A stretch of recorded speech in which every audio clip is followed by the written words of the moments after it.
Yo, what's up? Ngoriakl back again with another video. If I said it too fast, Ngoriakl. All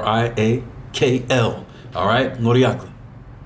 If you missed it, you know what? I have a video to describe the perfect layout. Oh, it is so nicely done on how to actually say my Palauan name.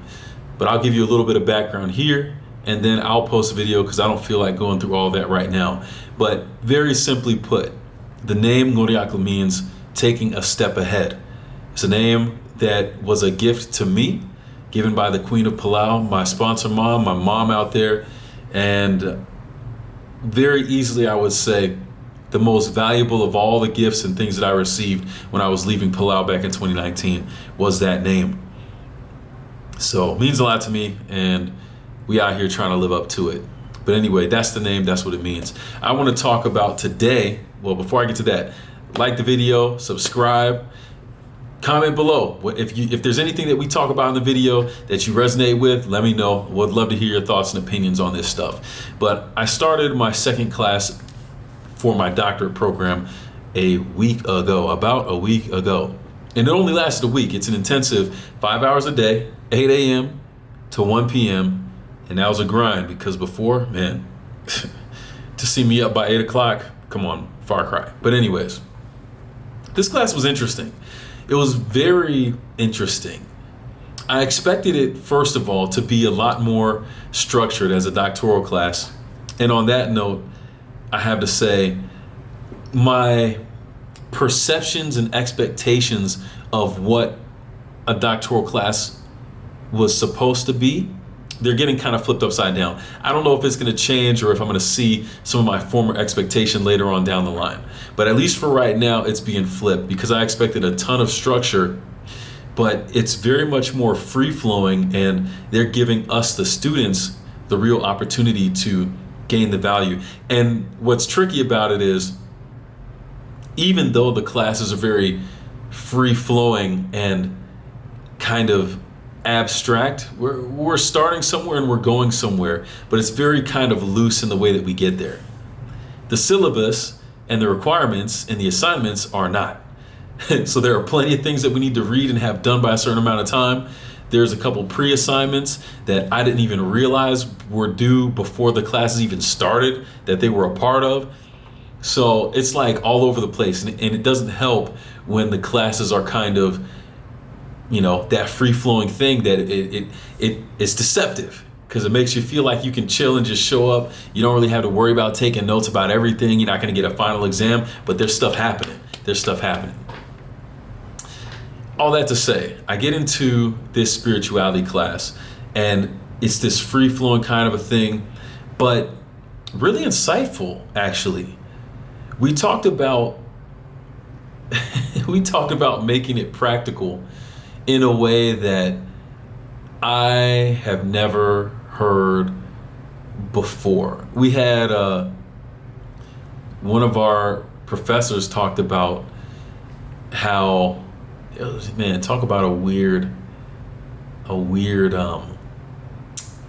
image, but it was basically talking about getting it almost sounds sacrilegious. But he's basically talking about how, in terms of fasting, which a lot of people do to clear the mind, there's actual health benefits to fasting. You can check it out.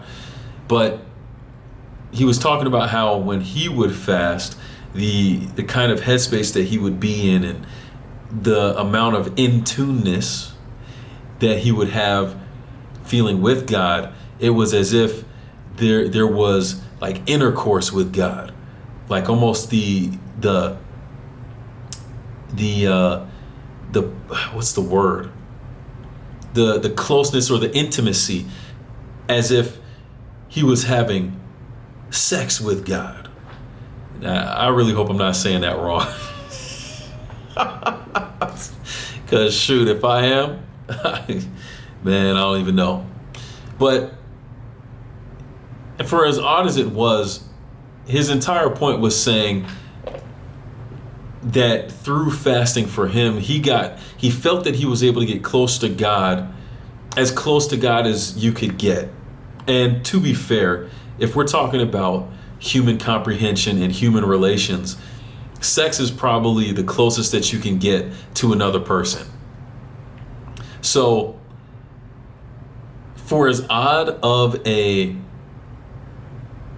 picture as that is, when you're talking about getting close to God, it does make sense, because a lot of times we don't view God as someone that we can be close to. So, for as jarring and perhaps disturbing as the image might be to some people,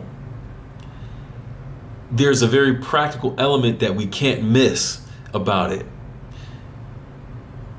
And the reason I say that is, ask someone if they're close to God, if they feel they're close to God. And if they answer yes to that question, ask them to tell you how, or to explain it to you.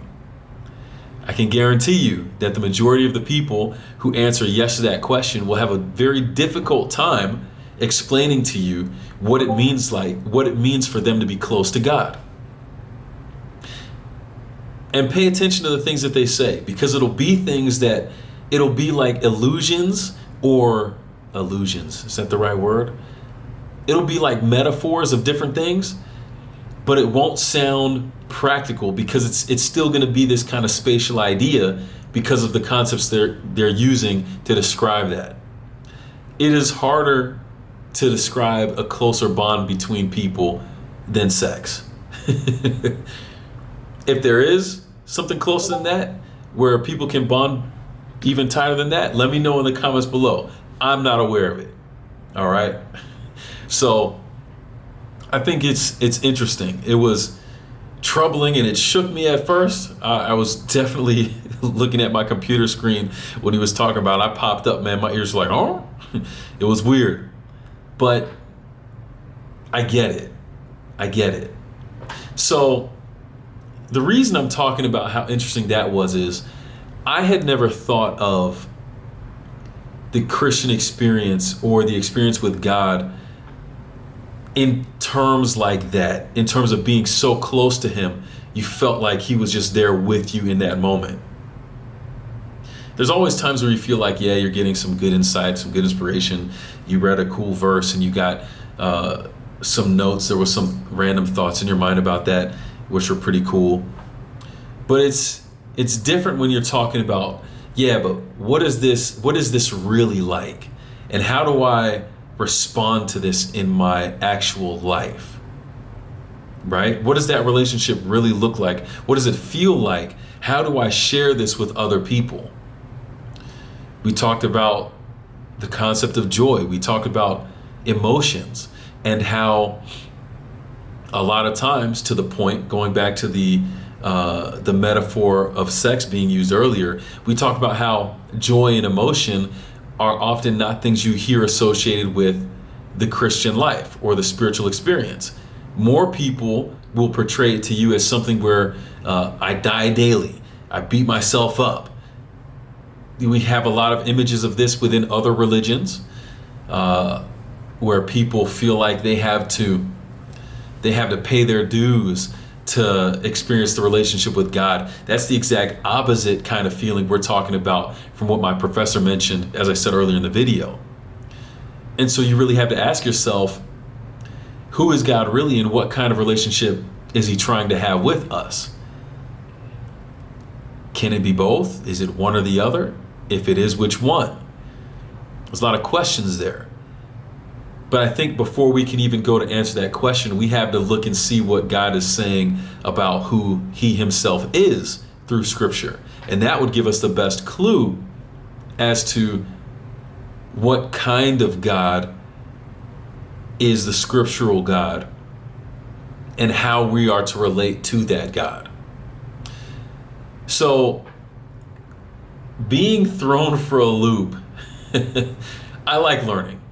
So even the things that threw me off, I think is really useful, because it makes us think, and it gives us an opportunity to just really think of, even if I hear something that I don't like, I can't just say I don't like it and let it go. I have to be able to process why I don't like it and why I like something else better. And if I'm not processing those things, then I'm doing myself a disservice by not thinking about it, because then I'm not learning anything.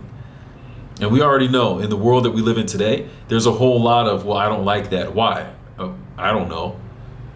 There's a whole lot of people who say a whole lot of stuff and they don't have a whole lot of reason for it. They're just talking. I'm not trying to be that kind of person. So definitely a lot to think about. We had some really cool presentations on prayer and how, man, this is another video in and of itself too. I think I will talk about that in another video. Yeah, I'm gonna say that one for later. We covered enough today. So anyways, it's Noriako. Thank you for tuning in and watching. If you made it this far of the video, once again, like the video, subscribe to the channel, share it, comment down below any of your thoughts. I'm sure you might have many, hopefully, on this topic. Would love to see what you have to say. And we will catch you in the next one. Peace.